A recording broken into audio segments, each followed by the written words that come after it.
Hi guys, welcome back to Tom Talks. Hope you're doing good and having a great summer. We are doing a second festival review of the year. This might be the final one. I may be going a one-day event, so if I do, you'll see a video for that, and if you don't, I didn't go.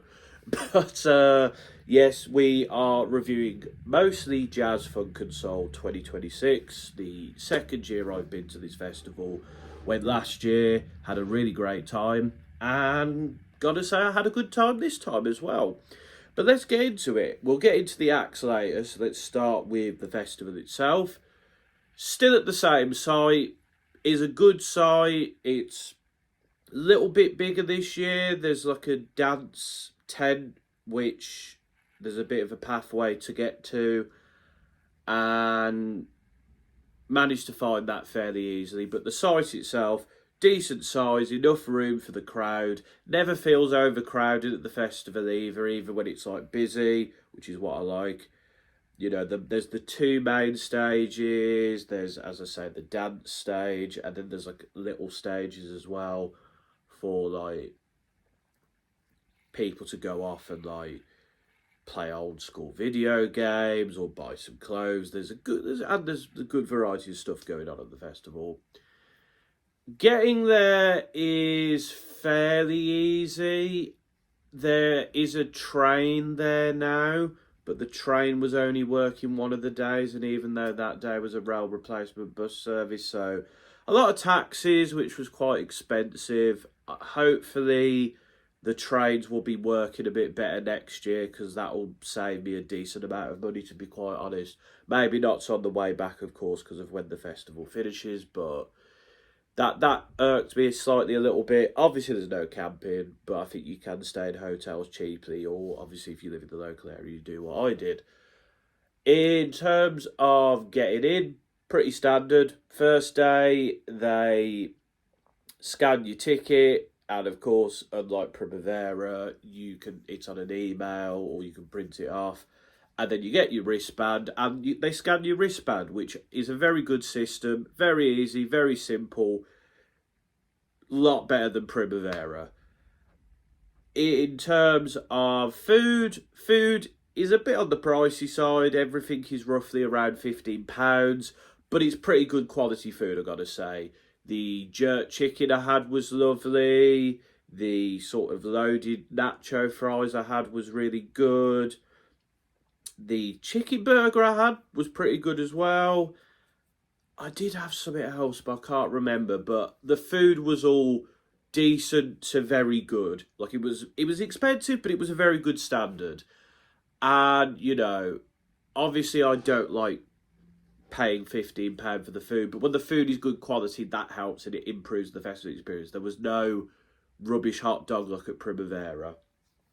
In terms of the alcohol, there is like the generic bars, but I went to the more specialised bar because there was different kinds of cider. Obviously, they sell out as the time goes on, but there's a good range of ciders there. Not all of them are pints, some of them are cans. The prices are varying. They're in the £5 to £6 range. So, yeah, it's not bad in terms of prices. Obviously, if you're getting your cocktails or your wine, that might be a bit more. Although my mum, who I went with on the first day, had some wine and she said that was pretty good priced. And the drinks were all pretty good. So I've got to say, drinks front, about what you'd expect price wise, was good quality, good variety as well. And the desserty stuff as well, I had a nice iced coffee at one point. We had like a waffle thing that was really good. There was these lovely donuts. Food and drink wise, can't complain. Maybe a little bit about the price, but the quality was really good. And that really sets itself out. And of course, as well, plenty of water points for you to fill your bottles up, and they let you bring your own bottles in as well, which is really great. The whole not letting you bring plastic bottles unless there's no lid, which Primavera does, I think is not great, but what they do here, good. So that's kind of a lot of the festival. The price of the festival, I think I paid in like the 160 range, which for a 3-day festival, especially these days, is very good. And you get a decent quality of acts as well. So price wise is very good. Like, it's a very good price, especially at this current moment for a 3-day festival. I think if you bought day tickets, it was maybe a little bit more. Obviously, the prices went up as time went on, but yeah, it was well priced in my opinion. So that's kind of a summary of just the generic bits of the festival itself. Very good, can't complain. Oh, and an ice cream as well, which was pretty good. That side of it was all very good. I have no complaints about that. And also on one of the days they had the football on, and I think that was organised quite well. And we had a screen, and you could sit. I managed to get a decent view as well. I went home at half time so I could like get a taxi a bit easier, but that side of it was good. The only downside I guess is getting taxis can be quite difficult, particularly on the first day. We were spending half an hour, 40 minutes trying to get a taxi. It's quite difficult to get a taxi, and the train thing. That are qualms I have, but overall, the rest of these sort of things were great, top tier stuff. So let's get into the acts. Day one, I started with Konyeka, who is an artist I'd heard of before, but wasn't too familiar with their catalogue.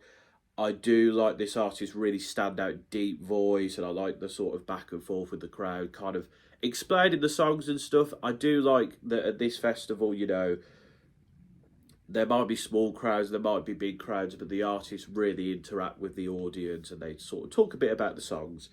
And Konyeka was really good, and I really enjoyed this artist's performance. We got a DJ set from Hot Chip, which was like a bit of disco, a bit of house. Was fun. I enjoyed it. Would have liked them to have played a few more Hot Chip tunes.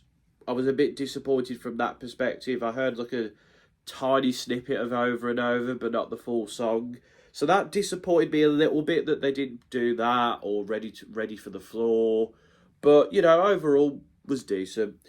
Olympia Vitalis, an artist I had only heard of a few weeks before because of the song Baby Blues, which was great. Great to see that live. Real old school soul sort of vibes, reference to label issues. A lot was like, this is how I hate my label. But she's a really good performer, really great singer. Recommend you go see her live. Soul to Soul was great. Was a really good atmosphere. Was a good crowd. Good back and forth. They obviously played the hits. Back to Life obviously was a great moment, but they played like a lot of stuff, and sort of the audience, who is a lot of varied ages. You've got older people there, you've got middle-aged people, you've got people my age, you've got youngsters, you've got teenagers, you've got kids. It's a family festival. Everyone was loving it though, and it was the backing singers were great, the main singers were great. Soul to Soul put on a really good performance, and you can see why they still get booked for festivals.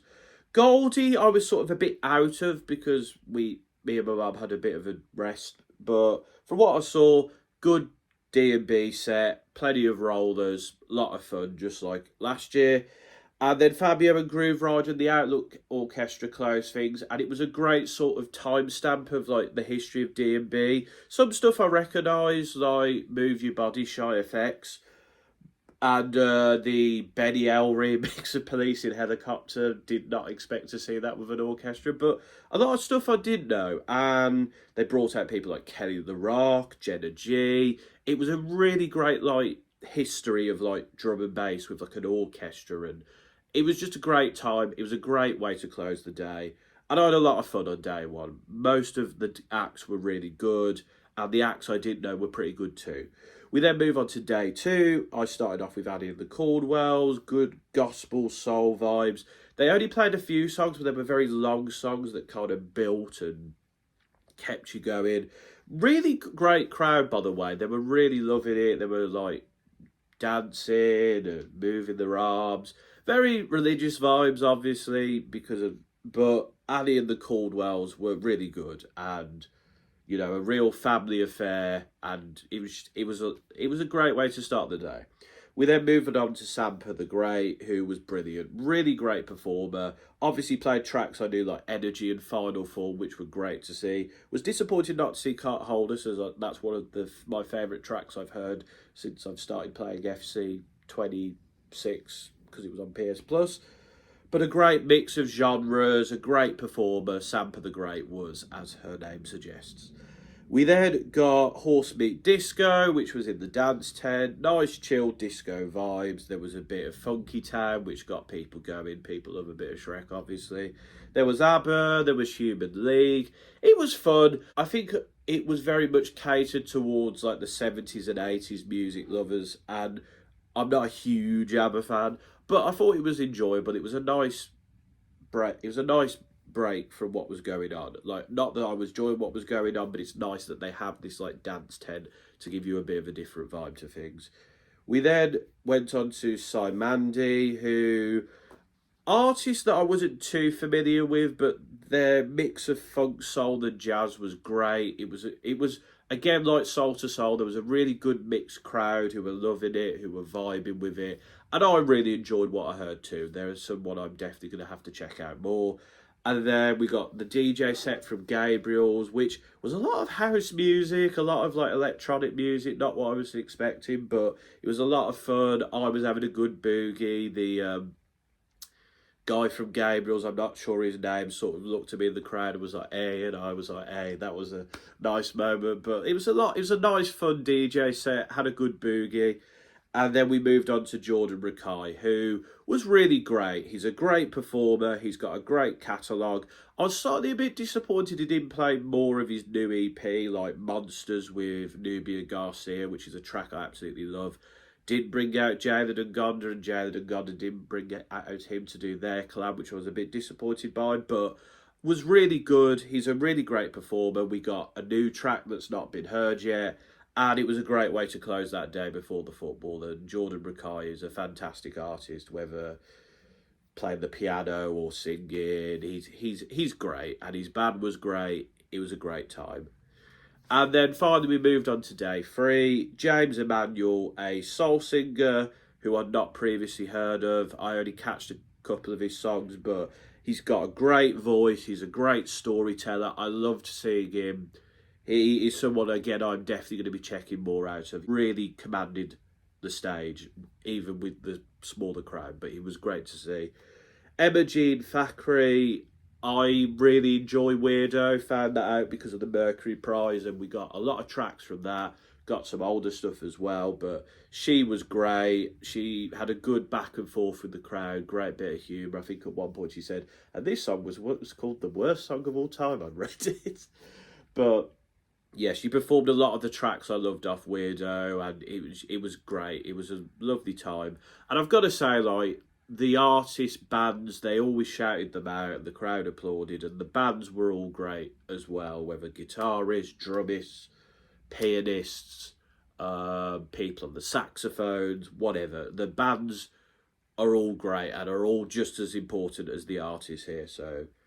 Then we got Don West, who's this Australian soul artist I was not too familiar with, but he was good, had a good presence, loved a bit of denim, was very much the sort of, like, artist that a lot of the younger girls were swooning over sort of thing, but really good performer. And I did enjoy his set. It was fun. He interacted with the crowd well, so I definitely check him out. We then got Jam Supernova. Absolutely loved this DJ set. I was dancing, I was vibing, I was busting a move all throughout. Nice mixture of like dance hall, funky house. There was other stuff going on. Real great DJ set. I absolutely love this. And Jam Supernova, if she's doing a DJ set anywhere near you, go check her out. And make sure you bring your dancing shoes with you. We then had The Sacred Souls. Again, this kind of iconic act who I wasn't too familiar with. A lot of positivity, a lot of love in sort of their words and their performance. They got into the crowd a lot as well. It was a great sort of feeling in the crowd, and everyone was sort of loving and enjoying it, and it was a great time. And they are great live. And then Somewhere Soul had a very like chill DJ set to sort of interweave between The Sacred Souls and Jalen and Gonda. And yeah, a lot of cool soul, and there was a bit of Roy Ayers as well. It was a really chill, nice little DJ set. And then we concluded with Jalen and Gonda, who I saw last year. I was completely enamoured by him, and I still am today. I mean, The new album stuff was great. The older stuff was great. He's a fantastic performer. He really has that old school voice and he just uses it so well. And he's still absolutely brilliant live. And I will always be happy to see Jaded and Gonda. So that is my thoughts on the performers. And for the most part, as you could hear, I enjoyed a lot of what I heard during this. Overall, where would I rank this festival? I've got to say a 4.5 out of 5. I think there was a few little things, as I say, with like the getting there. But for the most part, this was a near perfect festival. And I absolutely loved it. It was fantastic. It's one of the best festivals to go to if you're a Brummie, or if you're from the Black Country, or if you just love jazz, funk and soul. Head down to Moseley next year because it's always worth it. And they always have great lineups, and you can find out about new artists as well. But yeah, make sure you head down to Moseley Jazz, Funk and Soul next year. I highly recommend it. And that, folks, is all I've got to say about it. Thank you for watching this video. I hope you've enjoyed. Let me know in the comments if you went, who was your favourite act. If you haven't been, let me know if you're thinking about going next year. And if you've seen any of these artists live, let me know. And also, like, you know, if there's any other music festivals in Birmingham you think I should go to, or like the Midlands or the Black Country, then let me know in the comments below, as I would be intrigued. Apparently Birmingham Jazz Festival is starting next week. I might have to check out some of the gigs because they are near me, and it does sort of fit the vibe of this festival. But folks, until next time, enjoy your summer, enjoy what remains of festival season, like, share, hype the video, and subscribe for more music festivals, and also more music reviews. But until next time, folks, this has been another Tom Talks.